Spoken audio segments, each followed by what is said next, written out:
think I'll start the meeting, if that's okay with everyone.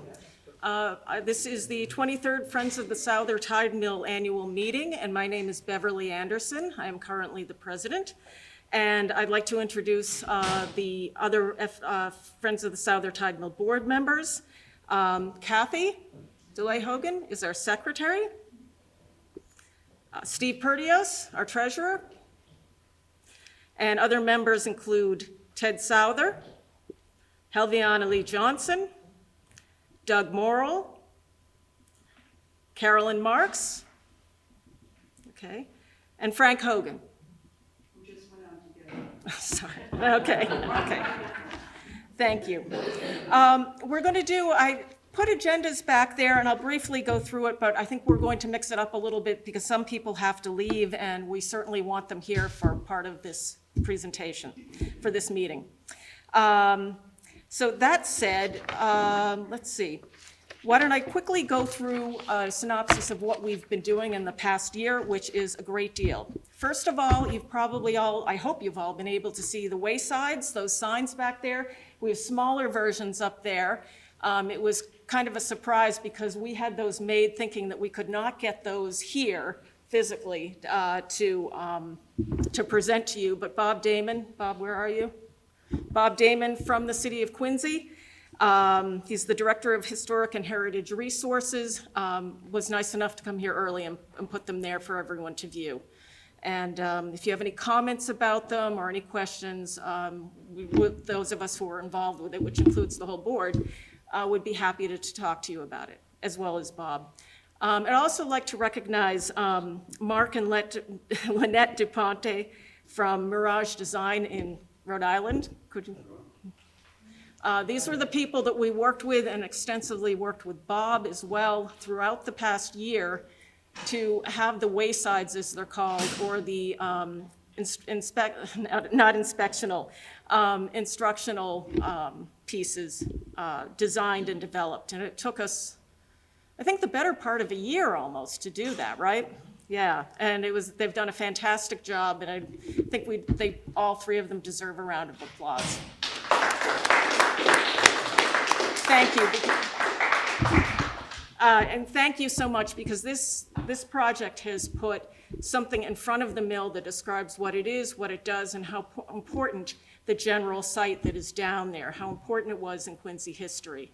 And we owe a lot to Bob for the content of it, because a lot that went on there we didn't necessarily know about. And of course we do have a lot of expertise in the board members. Speaking of board members, I just wanted to make an appeal.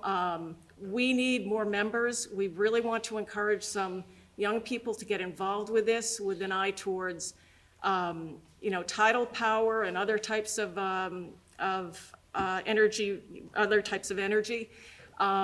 There is currently not a tide mill, but tidal power unit being tested out in northern Maine. So it is not a dead form of energy at all. There's tidal power constructions over in Scotland, over in France. Definitely, they have something called barrages. So tidal energy is still an active issue, and there are studies going on how to use the tides better, and this site could be an example of that for the future. Okay. So I'd like to go over some of the priorities of the organization, or the things that we've been working on for the past year. I will first say the website. Has anybody been on the website recently? That's really, really good to hear, and I'm going to tell you why. Well, Bob, you're an outlier. There was problems with the website about a year ago that we were noticing, and we also had discussions as a group of what we wanted the website to do. I looked at a number of websites for famous historic sites, similar to the mill site. And basically those websites had a name, an address, phone numbers or a couple of phone numbers, a brief description of what the place was, what it did, but nothing in depth. And that was it. That was it for the website. And I saw that really across the boards, even for some very famous sites. But what we had discussed, and what I would personally like to see, but that doesn't necessarily mean it will go, is that there's a lot of information about the mill, about tidal power. We have quite a trove of pictures and a wonderful letter that was written by a young man. What was it, Kathy, you know, was it like 1925? 1924, exactly 100 years ago, in the Ledger. And he was an old man, and he wrote about when he was a young guy. Yeah. And I used to hang out around and go fishing and swimming, and he was allowed into the mill because a relative of his worked there, so we have first-person description, first-person history. Yeah, it's a wonderful letter to read, really. So we'd like to have that sort of thing on the website more as an archive of information about it rather than just go visit the mill, because right now you can go to the site, and these waysides have contributed tremendously to the site, or they will, I should say. But there's a lot of background that normally you might see in a museum or in a historic house or something that we can't convey. So we'd really, I think my personal position is that the website is job number one for this year. The other thing about the waysides, and Bob, correct me if I'm wrong, is that there is a section on there for the QR codes. And so that would bring people back, right, they'd be able to get to the website directly and get information on the actual site, more information than is provided on the website, on the waysides. Second, there is a review going on by the city, and Bob can elaborate on this more than I can, to evaluate the structural integrity of the building, its vulnerability to climate change, the future of the site. Keep in mind that that site is owned by the city, not by the Friends of the Souther Tide Mill. And we will probably also, in addition to the website, trying to have some discussions internally and also with our supporting members about, what is the importance of this site? What can we do with it? What can we recommend? In addition to probably doing more fundraising to be able to get more information out there, and if we come up with some options for the actual building, some,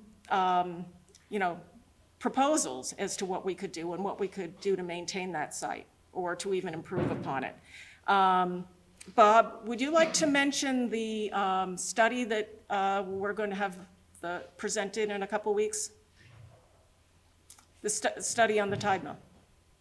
So, as Beverly mentioned, we are in the process here. I'll go around.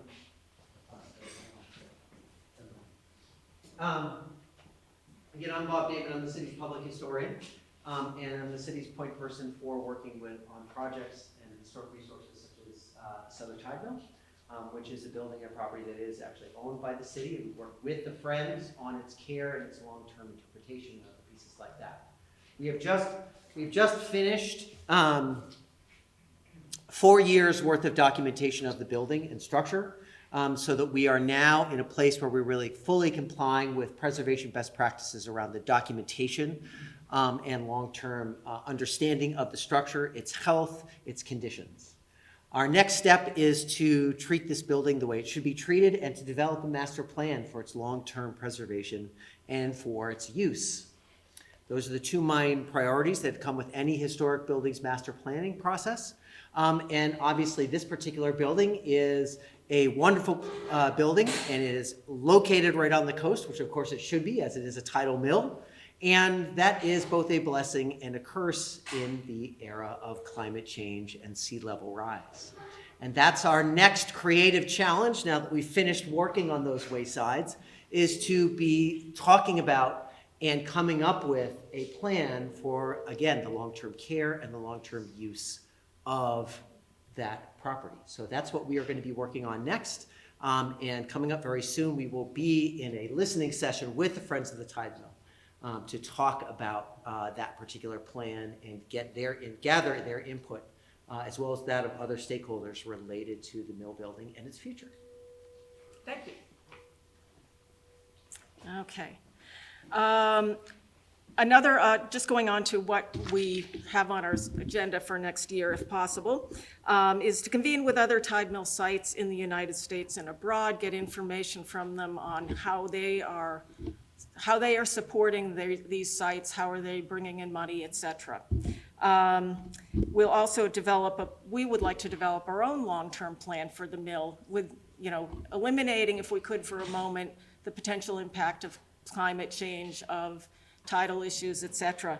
What would we do if we, one of those things where you say, if we had all the money in the world, or if we had a, pretty good trust fund for the tide mill, what would we do with it? And then back off of that and see where it might go. It might be that we just have a virtual mill in the future, and it may be that there may be some way to address, the tidal issues, the weather issues, et cetera, that currently impact the mill. So I mentioned that. So we'd like to develop some more programs with information on the mill as well. And lastly, again, we need more members. If you have ideas on how to gather members, I think that this whole tide mill would be very, very attractive to young people who are interested in forms of energy, that are interested in conservation, that really might want to get involved with what do we do with this wonderful building, this very vital historic site, and how do we protect it, and how does global warming and tidal change, et cetera, impact it.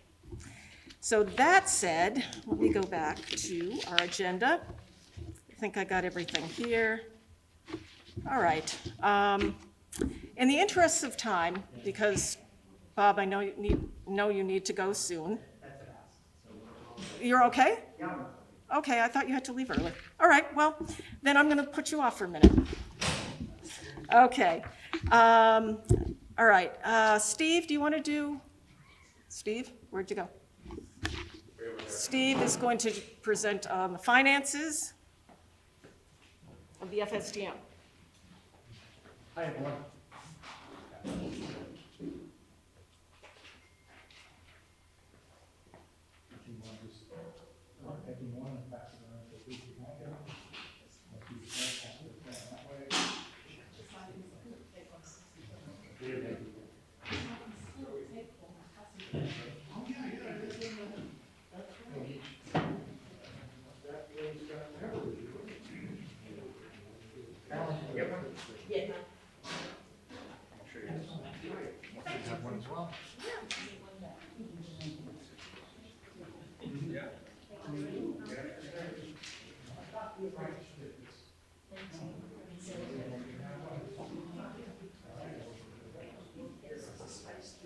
Okay, does everybody in the room have the financial report in their hand? Yes. All right, so as they've said, my name is Steve Perdios. I'm the treasurer of the organization. I've been treasurer for a few years now. It's a fun little job to do. I want to piggyback on something that Beverly mentioned before I get into the finances. We introduced the board of directors early. It's a good group of people. We have a good time. Yes, sure, there's contentious issues because we've got what we think is a very important mill that we really like a lot, but at the same time, we have a good time. So I'm encouraging people to come and join our board of directors. We need some help with just, getting the word out to people. Helping communication is one thing where I think that we lack as an organization, kind of getting the word out about some of the things we're working on. So that would be an area easy thing that we could use some help with on our board of directors. So I just want to put that plug out there. Now getting into the finances of the group a little bit. I was here when I was up in front of all you guys a year ago. We had about $8,800. I'm going to walk you through each of the line items in this report so you have a good understanding of what's going on. And I'm going to start with the first one, which is very, very difficult. It's a nice big whopping zero. Easy to digest there, nothing to really think about. And that tells you how much money we've raised in the last year. However, there's a little bit more of a story to that. So, yes, in the last 12 months, we've had no donations at all, none at all. But let me give a little color to that. Just prior to our last year's meeting, we had a fundraiser, and the fundraiser took several months. We did a mailing. People sent in money. And so right before, like last year, our meeting was in May, and like April, we had our last batch of donations came in. We raised a couple of $1,000s. And for a fundraiser for a group this size, we do a mailing, it costs us about $300 or $400 to put a mailing together, and we brought in almost $2,000. For a group our size, that's not bad. That was pretty good. And then over the course of the past year, pardon me, we've spent a lot of time working on focusing on those the panels, the informational panels at the mill. And so we haven't really thought about fundraising. And really, we had $8,800, so we were okay. We weren't really like desperate to get more money. But if you have a check tonight, by all means, I'll take that. Don't worry. No offense. You can give me money if you want. No problem.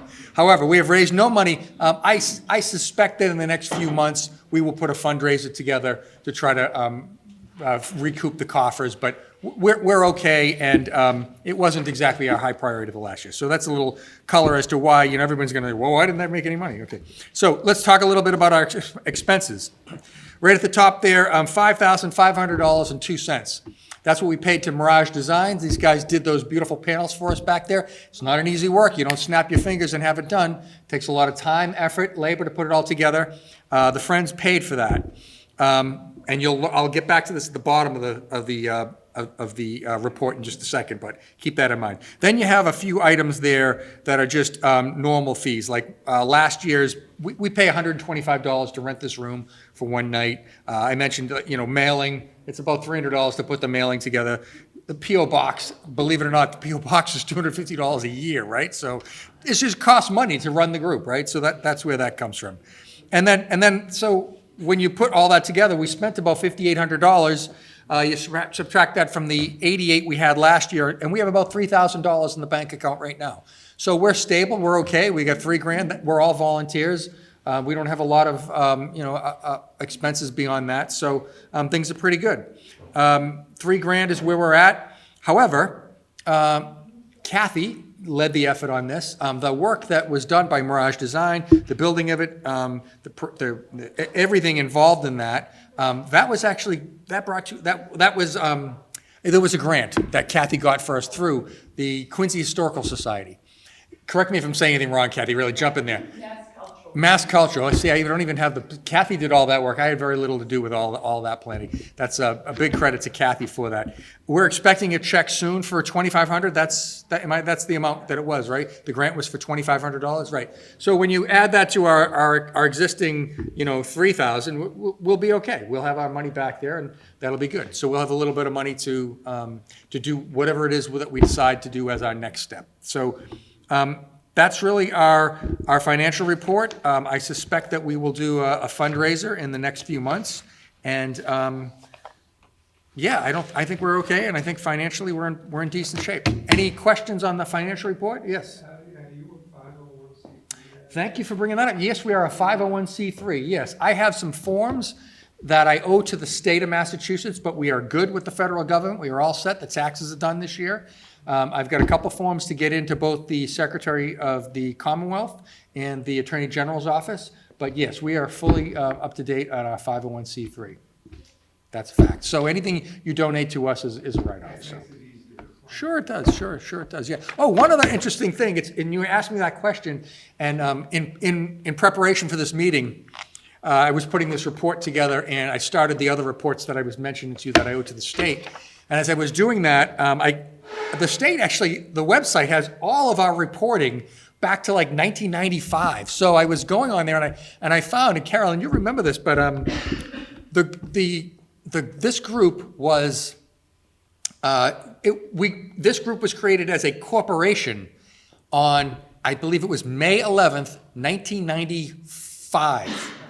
May 11th. So I found this out on May 12th, like just a few days ago. I was flipping through the like that. So we're coming up. That'll be 30th. 30th. Okay, 30. Right. Okay, glad it's not 40. So it's just 30th anniversary. So next year we can celebrate our 30th anniversary as a incorporated organization. Not bad, right? Pretty good. And we are. We're a historical organization, and we are historical, and now that we're 30 years old, right? So the organization itself, but it takes people, each group of people to carry the torch for the mill, to carry the advocacy for the mill. The names on there, when I go back and look at the old form, Larry Cannon and Carolyn, what are some of the other names that should have been on that? Early board of directors, give me some names. Well, Sally Erickson. Sarah Erickson, yeah. Erickson was on it. Yeah. You're asking someone that's almost 100. Yeah. So we've been around a while. We've been around a while. It's a good thing. I'm proud that we're able to carry this on a little bit. So that's it for me on the financial report. I'll turn it back over to Carolyn and to Beverly. So thank you all. Okay. Where did my agenda go? Okay, so Steve, were you going to do elections or should I do elections? That's all you. Okay. All right, my understanding is that all people here who are with the Friends of the Souther Tide Mill are members for 3 years, correct? Yep, sure. Yeah, okay. I'm not sure that was correct.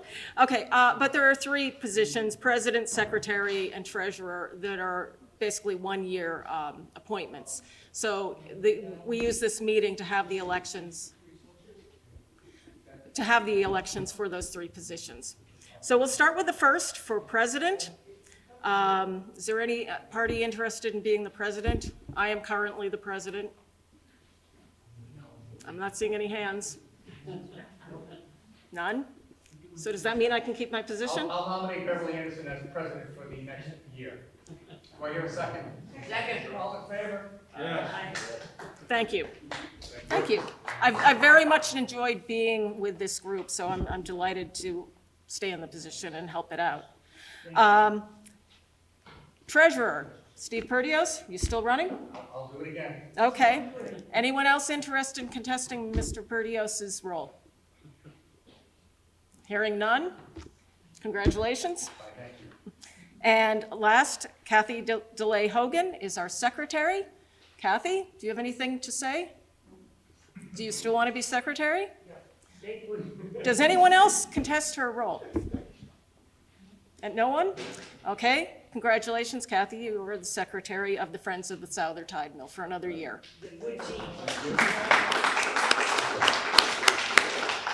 Okay, so done with that. Okay, so another important thing. Bob, where are you? Did Bob Damon leave? He had a phone call. Okay, well, I'm going to put this off for another minute. What else do we have on the agenda? I'd like to go to the guest lecture by Wayne Miller, but I do want to make a presentation for Bob. So if anybody wants to grab a cup of coffee or some cookies. I'm sorry? Do you want to? Sure, come on up. Thank you, Beverly. My name is Ann McCarthy. I am with the Quincy Historical Society, and I just want to announce a trip that we're planning, if anyone is interested. We are going to southern New Hampshire on June 6th, which is D-Day, and we are going to Cathedral in the Pines. And this is an area in New Hampshire. It commemorates the veterans, servicemen and women who have served not just in World War II, but in all wars. And it's also dedicated in memory of the son of the family that established this Cathedral of the Pines. It's a beautiful view of Mount Monadnock, and it has a museum and walking trails. Then we will leave for a short ride to Piccadilly Place, and we will have a lunch there. Piccadilly Place is basically gourmet food, and it has a little history to it. The woman who wrote the children's books, Little Red Riding Hood, just the building inspired her to write that. And so we will have lunch there, we can stroll the gardens, and I have, if anyone is interested, on the table back there, there are forms you can look at and fill out. And the deadline is next week. If anyone is interested, we would love to have you come. Thank you.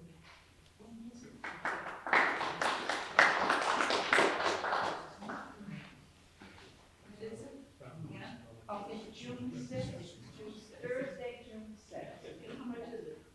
It is $90 for members, $95 for non-members. I've been 12 of the days.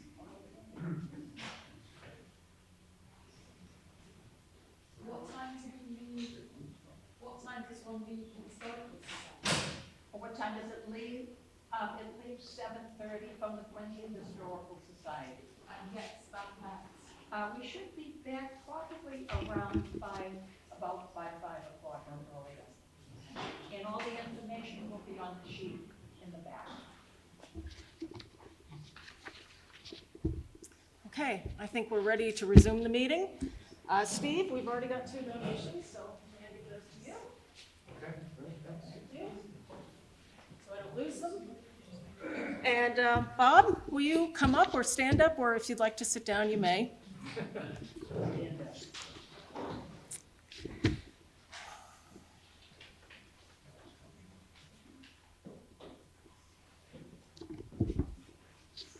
Okay, Bob, we just want to recognize how much you have contributed to the Friends of the Souther Tide Mill. You have worked extensively on the development of the waysides, of the informational signs.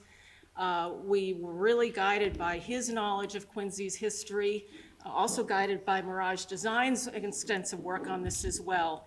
But we would like to present you with a letter of commendation for the work that you've done, that we will copy to the city of Quincy as well as to you. I have to get it signed, though. And I'd just like to read off what we have to state. In 2023, the Friends of the Souther Tide Mill met with Robert Damon, the City of Quincy's Director of Historic and Heritage Resources, to discuss our plans for the Souther Tide Mill.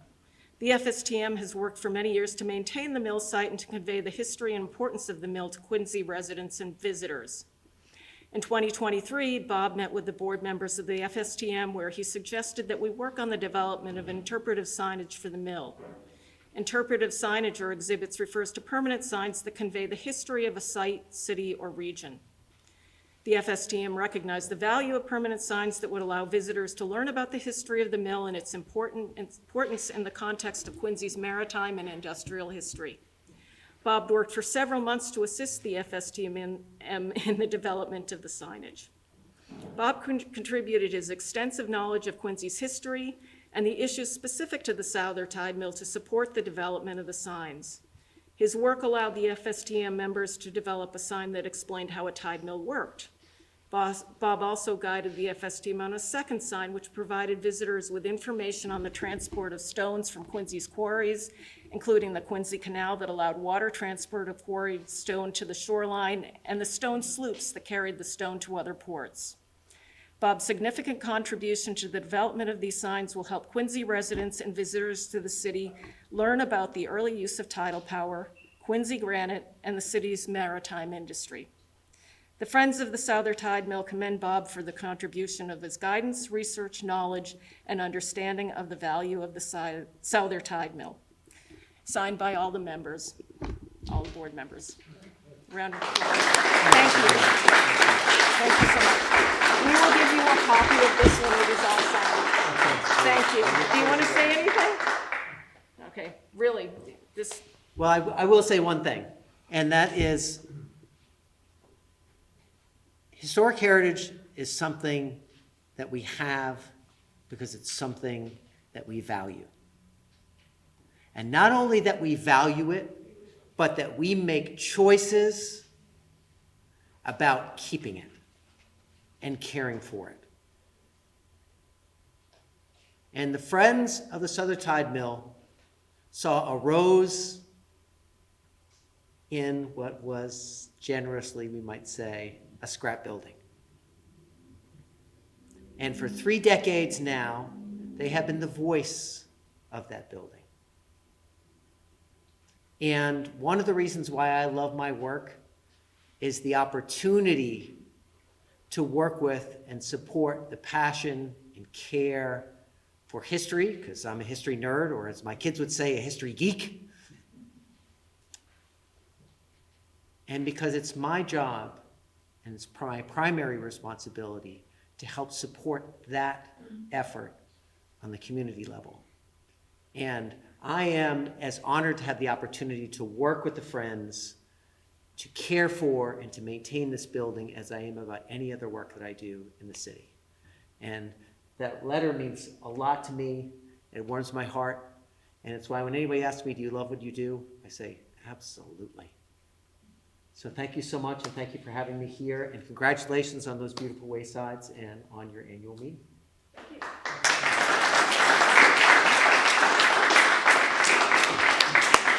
Okay, all right.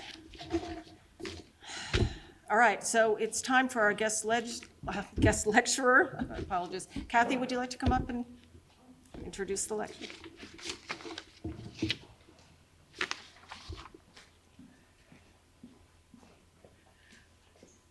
Wayne Miller is going to be our lecturer today. He has written Quincy, Massachusetts, a Shipbuilding Heritage. Did I get that right? Tradition. I was listening to Bob talking about historic heritage. And he covers all the old shipyards that used to be in Quincy over a 200-year period, and including the Souther Shipyard. And also the first, I just want to point this out because it's meant to tie in with Wayne and his book. The first chapter of which is about the Massachusetts, the largest merchant ship in America when it was built in 1789 in Germantown. And that exhibit over there is when in 1989, we in Germantown built a replica of the Massachusetts for the Quincy Christmas Parade, and it won the specialty trophy. And it was the forerunner of the USS Constitution. The Constitution, a few years later, was built, modeled on the same lines as the Massachusetts, this Germantown-built ship.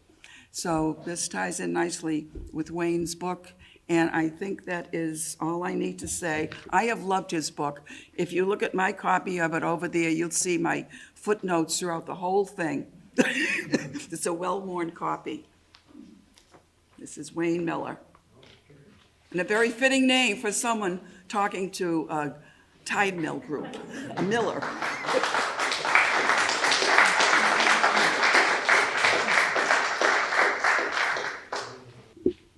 All right, well, it's a pleasure to be here. I want to thank Kathy for inviting me and Beverly. So it's a pleasure. I have been a member of the Friends of the Tide Mill for a number of years, and I look forward to getting a bill for this year so I can pay for my membership again. So the first ship of any size to be built in Quincy, which is in the history books of Quincy, is the Ketch Unity. That's a fishing vessel. And that was in 1696. But there isn't a whole lot of information on it. I just shut it off. Boy, I can't see in the dark. Yeah, here we go. And it's a two-masted fishing boat. And this is a model that was built by Mr. Hoff, and it's in the Smithsonian Institution, so that was where I got that from. So there isn't a lot of information on the shipbuilding in Quincy. I know when I started researching this book, I went to the Quincy Historical Society, and there was information on names of some shipbuilders, and anything deeper than that was hard to find. So it took me 4 years of researching to piece together information that I found at the Thomas Paine Public Library and what the Quincy Historical Society had. And I went to other historical societies like... Is that okay? Yeah, all right, thank you. Can you see me better now? Yeah, I went to Bourne in Cape Cod to research Charles C. Hanley, and I went to Rockland, Maine to research Deacon George Thomas, who came from there. So there was a lot of places I had to go to fill in information. So that's why it took so long to write the book. And I wanted to write the book just to make sure that Quincy had a documentation of what happened over the last couple of hundred years. So the ship Unity was built at Quincy Neck, and the Quincy Neck is right here where it says Quincy Neck. And that became the heart of the Four River Shipyard. Here's the Four River Bridge. So there was shipbuilding here for, probably 2 centuries, just about 2 centuries before the Four River Shipyard came along. Of course, the Four River people ended up filling in Bent's Creek. They also filled in Hayward's Creek when they did their shipbuilding.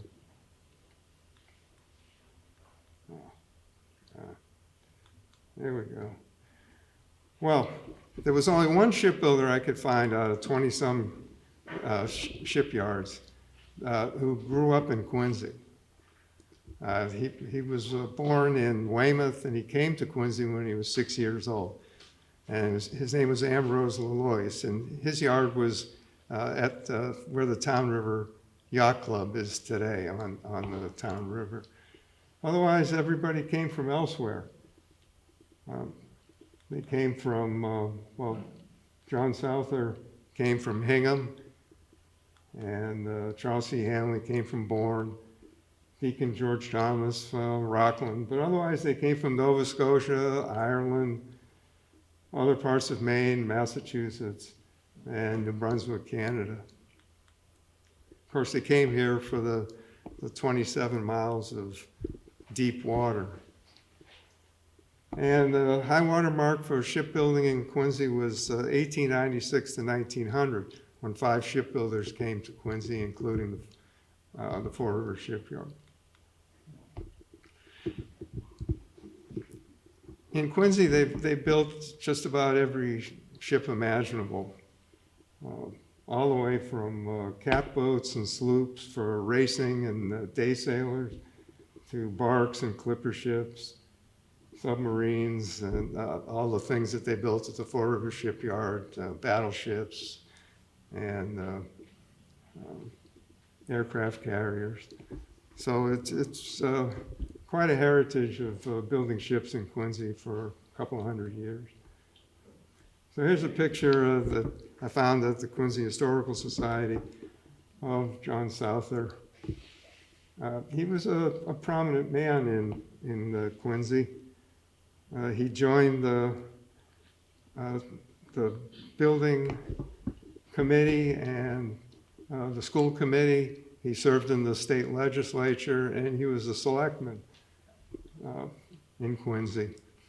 And he was instrumental in starting the Quincy Canal in 1826, the railway, the Granite Railway, in the same year, the First Parish Church in 1828, and also Town Hall in 1844. And he built a lot of ships. I don't have a complete list here, but his most famous ship, I guess, was the brig Souther, which was named after his family name, obviously. I keep calling it Souther or Souther. I called it Souther for so many years, and I find out that the preferable pronunciation is Souther, so it's hard to remember which is which, but I know people call it both ways. Now, this was built in 1840, and it carried sugar and all sorts of materials from down south up to New England.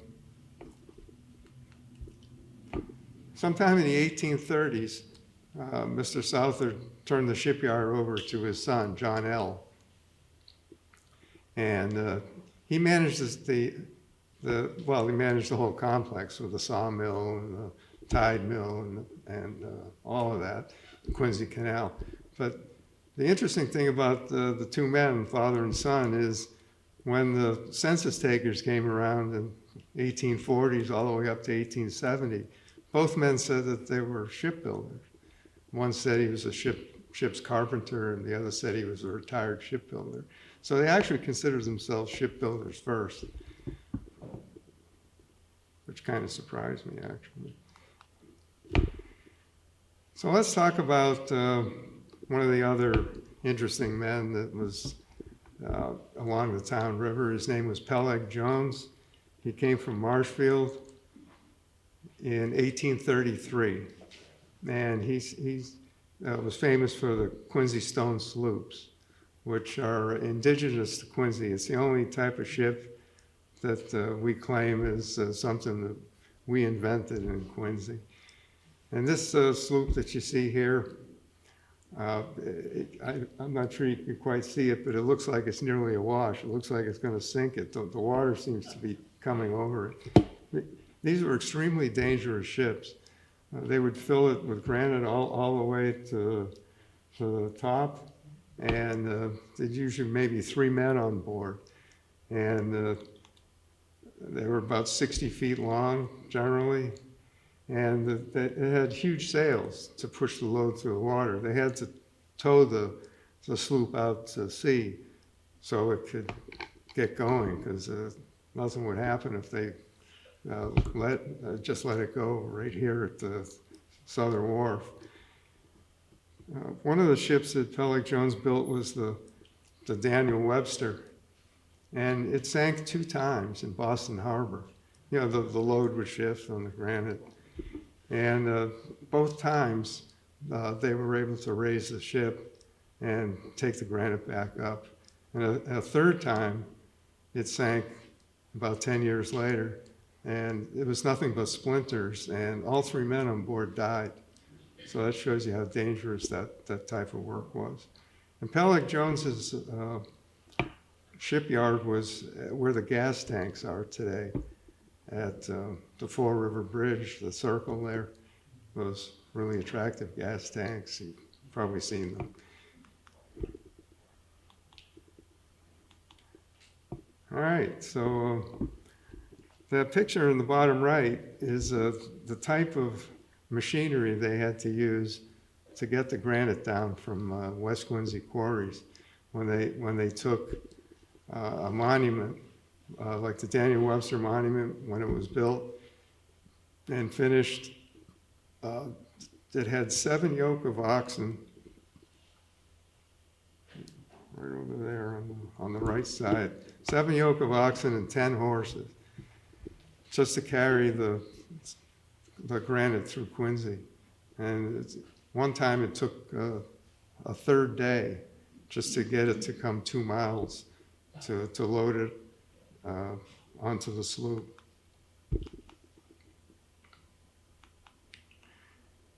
And the granite was carried on the William P. Hunt, which was built by Peleg Jones.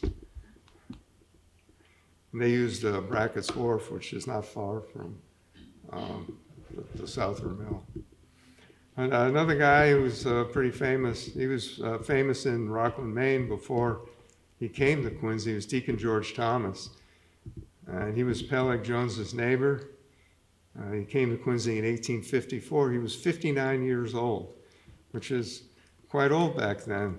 And he came from, he was born in North Haven, Maine. He acquired the nickname Deacon because he was a deacon at the local church in Rockland. And he built 42 ships in Rockland. Many of them were clipper ships. And his last clipper ship that he built in Rockland was the Red Jacket, Red Jacket. And it set a record from New York City to Liverpool, England in 13 days, 1 hour and 25 minutes. And that's a record that still stands today for a wooden ship with sails. So he left Rockland because the town wouldn't let him expand the shipyard. So after practically about 30 years in Rockland, he came to Quincy. The reason he picked the Boston area is because most of his customers were merchants in Boston. So he picked Quincy, and he chose the area where the Shipyard Point is. That's where the Procter & Gamble plant was, and where Twin Rivers technology is today. Let's see. Yeah, right there's where his yard was. It even says George Thomas. This is a map from 1857. So he'd been in Quincy for 3 years at this point. Now, of course, when Procter & Gamble was there, they filled all of this in. So it looks like a big square now, or rectangle. Doesn't look like a point anymore. So Deacon George Thomas built 30 ships. Very many of them were clipper ships. And he built a total of 72 large commercial ships in 55 years. So he's one of the most famous builders. And probably my favorite ship is this one here, the Shakespeare. 2 weeks before I was set to go to the printer, I found out that this ship had a painting done of it in the 1850s. And it resided in a museum in Bremen, Germany. So at 4 in the afternoon, I jotted off an email to the museum asking them if I could use this picture in my book. And of course, 4 in the afternoon was 10 in the evening in Germany. So I went to bed that night and kind of forgot about it. I woke up in the morning and there was an email from the director of the museum. And she said she'd be very happy to allow me to use the picture in my book. So that was quite exciting. And when the Quincy Historical Society published the book, Ed Fitzgerald liked the picture so much that he put it on the cover. So that was kind of fun to get that. The last ship built by Deacon George Thomas was the Red Cloud, which you see here. It was the last square-rigged ship to be built in Quincy, the last wooden ship of the old era. And that was in 1877. And here you see it docked in San Francisco in 1880. In 1927, for the 50th anniversary of the building of the ship, a gentleman from Cape Cod built a model of this ship, which is one of the cornerstones of the shipbuilding exhibit at the Quincy Historical Society. So if you ever get there, it's about this big. It's just really beautiful. So one of the interesting things about Deacon George Thomas and Peleg Jones, who I spoke about a few minutes ago, is they not only had their shipyards right next to each other at the rotary at the bridge, but they lived next to each other. And I found this picture on the Thomas Crane Public Library website. Of course, you have to delve into the website to find it. But that's on the left is Deacon George Thomas's house, and the one next to it is Peleg Jones's house. And it was right before the bridge as you go to Weymouth on the left side. And on the other side of the street was the Methodist church where they both prayed. And the Methodist church, years later, became the Quincy Point Congregational Church, the church that we're in today. So they were two of the early members of the Quincy Point Congregational Church. So after they stopped building merchant ships in Quincy, so what did the builders do? And they got into pleasure boating.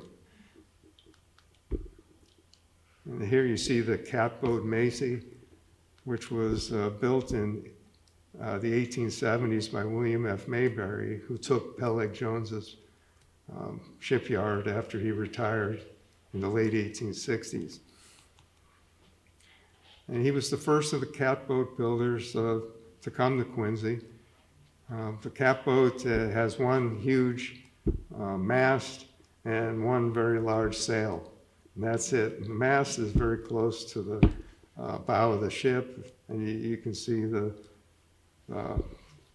man who owns the boat right at the bow, standing there, and his family is at the stern of the ship. There's about 6 people on this boat. It's only about 18 feet long. But that was the choice of sailors back then, the racers who raced at Quincy Bay and other places in the area. And it was also a day sailor for people who just wanted to take their family out. And this ship was built in 1874 for James Slade, who was the first Commodore of the Quincy Yacht Club.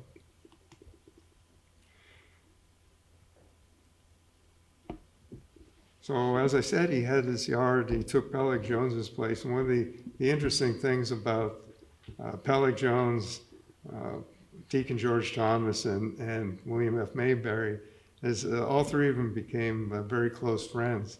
And when I went to the Mount Wollaston Cemetery to pay my respects to the gentlemen, to take a picture of their headstones, I went to the office and the lady said to me, after she found out where they were, to give me directions, she said, "You're not going to have any trouble finding them. They're right next to each other." So, and they died several years apart. One died in 1876, and the last one died in 1903, Mayberry. And yet they must have bought the plots at the same time. And so that was kind of interesting to take those pictures. So now we'll go to the other side of Town River and talk about the Quincy Adams Yacht Yard. If you know where the Clipper Apartments are on Palmer Street, you go down C Street, turn right at Palmer, and about a quarter mile later on the right, you get to the Clipper Apartments. It's really nice there. And this is where that building was, right there. And here you see it was formed in 1934, and it was the second largest yard in Quincy behind the Four River Shipyard. They had 300 to 400 employees, which compared to the Four River Shipyard is quite small because the Four River had over 10,000 employees, World War I, and World War II, 20-some thousand. But that was a lot of people for a small yard. And in 1934, you're seeing the launching of the Dorothy Q, which obviously is a reference to Dorothy Quincy. And one of the famous ships that they built there was actually a yacht, is a Big Tie. It's Ticonderoga was the name of it. It was built in 1936 for the president of Quincy Adams Yacht Yard. And it was a record-breaking yacht. It won 24 of its first 37 races, and here you see it's in the Miami to Nassau race in 1949. It's a beautiful ship, and it was still on the water as of a couple of years ago when I researched it. So it's about 88 years now that it's been on the water, so that's great.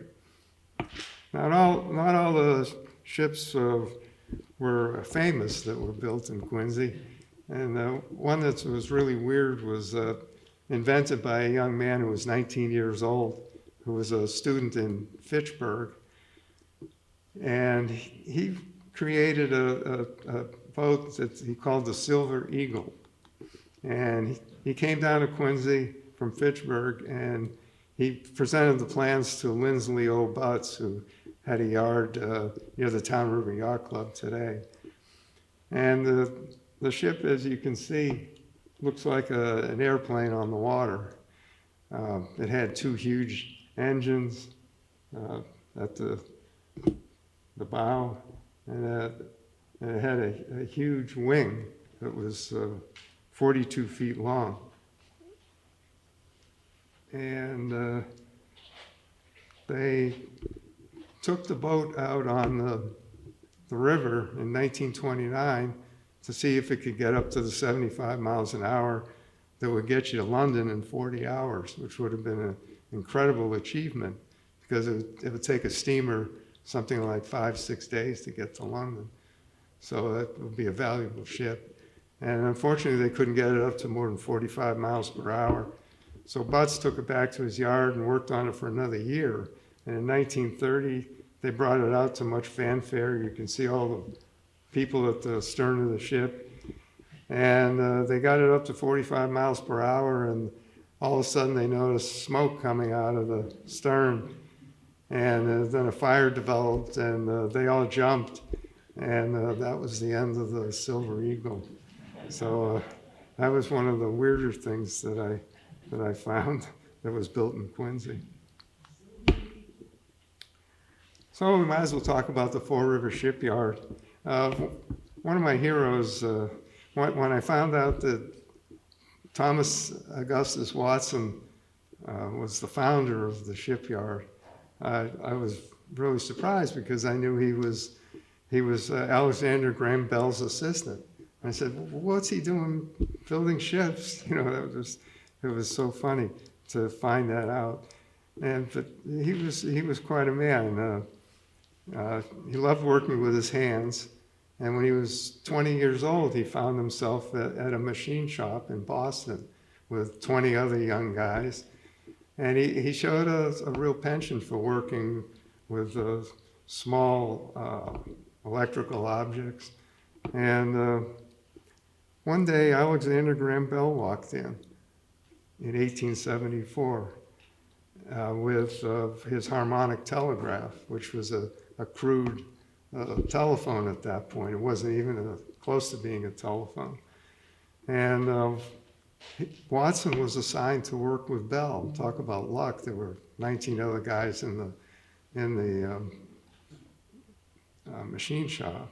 So his boss felt that highly of him that he would turn him over to Bell. And the two of them worked for a couple of years on it. And they were kind of like partners on it. And when I was growing up in the history books, always said that Watson was the assistant of Alexander Graham Bell. And well, it was in the history books, so I sort of believed that. But as I did more research, when I found out who he was, he holds over twice as many patents related to the telephone as Bell, which is kind of interesting right there because, you know, Bell gets all the credit, and I guess deservedly so.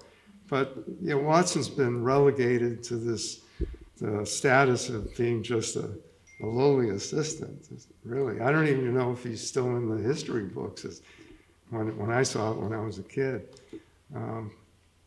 Both of them are in the Inventors Hall of Fame. So that shows you that they thought a lot of Watson. You know, and the two of them traveled together in the 1870s and 80s.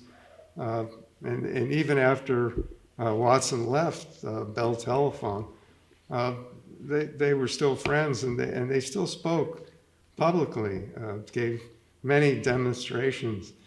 And in his lifetime, he really felt like he was one of the inventors of the telephone. So I like to try to give him his due. He invented the ringer on the telephone, Watson. So that's kind of fun. So in 1881, he left Bell, and he was a wealthy man. He was only 27 years old. So he bought property in Braintree along Quincy Avenue. If you know where the Watson Library is and the Watson Playground, just short of Weymouth Landing on the left side. You know where his property was. He had over 100 acres there. It was a big property. And he wanted to be a farmer, which was kind of crazy because, you know, he was a machinist. He liked working with machines.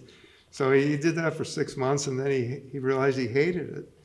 So he started a little machine shop on his property right near the river, right on the Fall River. And that's what he did. In 1884, he started the machine shop. And they built small marine engines to start. But then in the 1890s, there was a depression, and business got slow. And he was such a nice guy, he put his neighbors to work. None of them were working because of the depression. And he gave them any job he could find around just to keep his neighbors busy. He cared that much about his friends and neighbors. So he built a couple of ships for the U.S. Navy in 1898. And then he had more contracts coming in, and he had no space. So in 1900, 100 acres of land came for sale in Quincy, at Quincy Point. And here you see the groundbreaking. Actually, that would be where they moved to at the Four River Shipyard, where you know it as of today, where the land is, it's the Four River Shipyard. And I believe the man on the right here is Watson. You really can't see the faces because the two young boys are with him. And they would have been about that age in 1900. And Watson suffered a real tragedy. Both of those boys died by 1905. They both died. So that was a real heartbreak for him.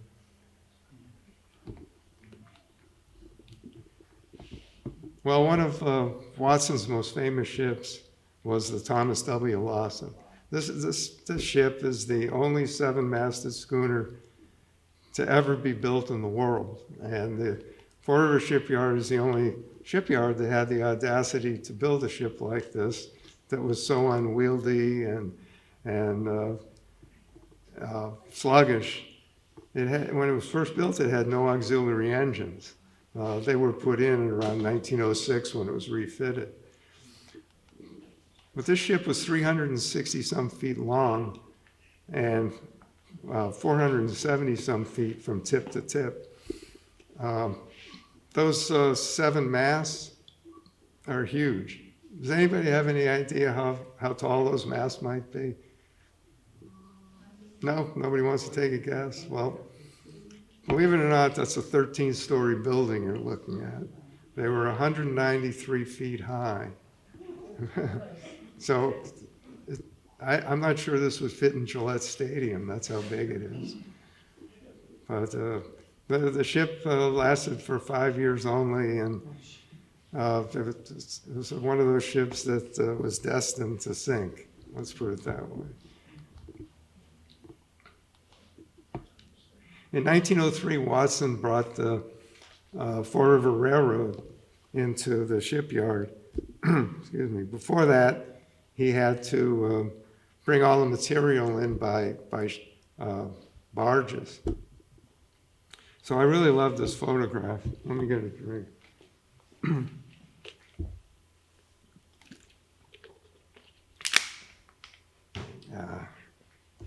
It shows two men at the cab of the railroad. I just like the photo, so I'm showing it to you. So I guess I have time to talk about the last ship on my program tonight, and that's the merchant ship Massachusetts, which Kathy mentioned. Now that's the first ship that really has any significance to the city of Quincy. I mentioned the Ketch Unity, but there's really no information on it.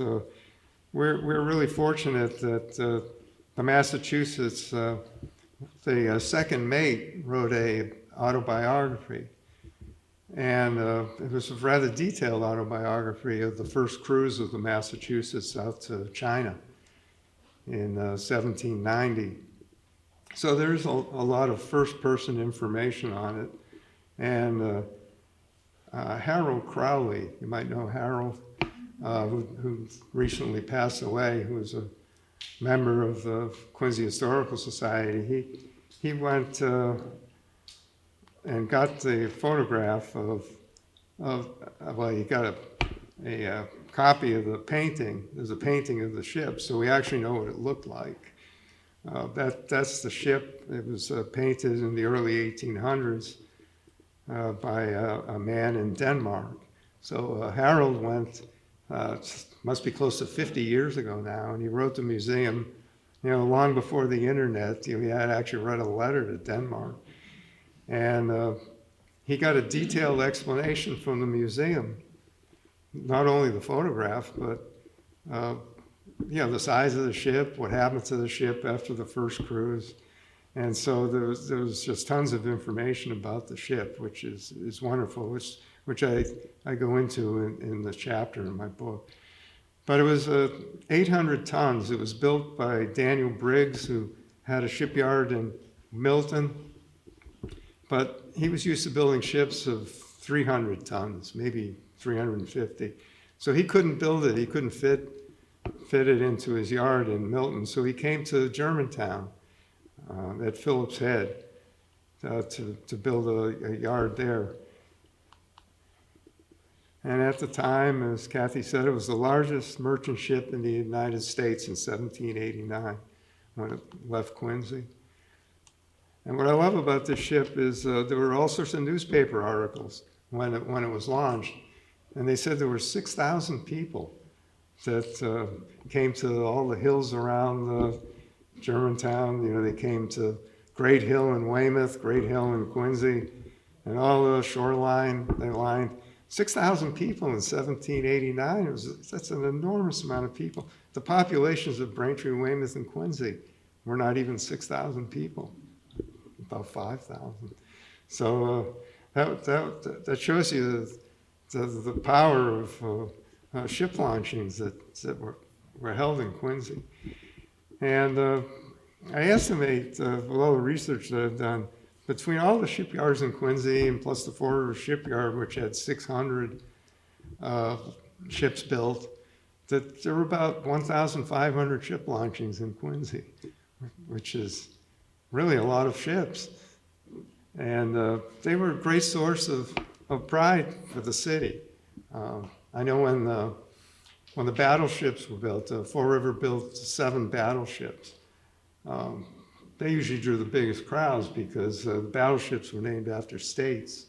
So when the USS Rhode Island was built in 1905, when it was launched, the governor of the state came, New Jersey, and the governor of Massachusetts was there. All the senators, congressmen, Mayor of Quincy always came to these. It was a big deal, and there would be thousands of people, spectators. The ship would have flags all around it, American flags.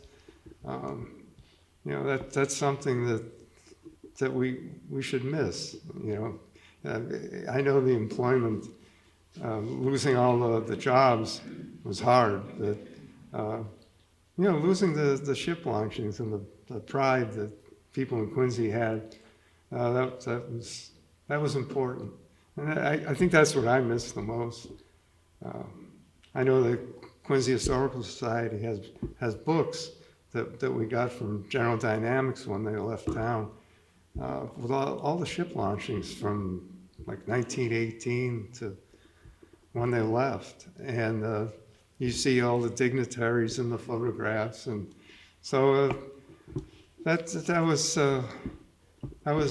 a big deal in Quincy. So, Wayne? oh, we have a question. Yeah, I just wanted to add over my exhibit about the Massachusetts.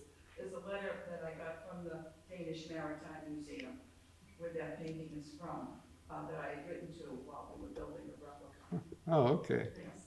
Yeah, that's great. Well, I guess we can turn the lights on now because I think that's officially the end of my show. Yeah. Thank you. Thanks.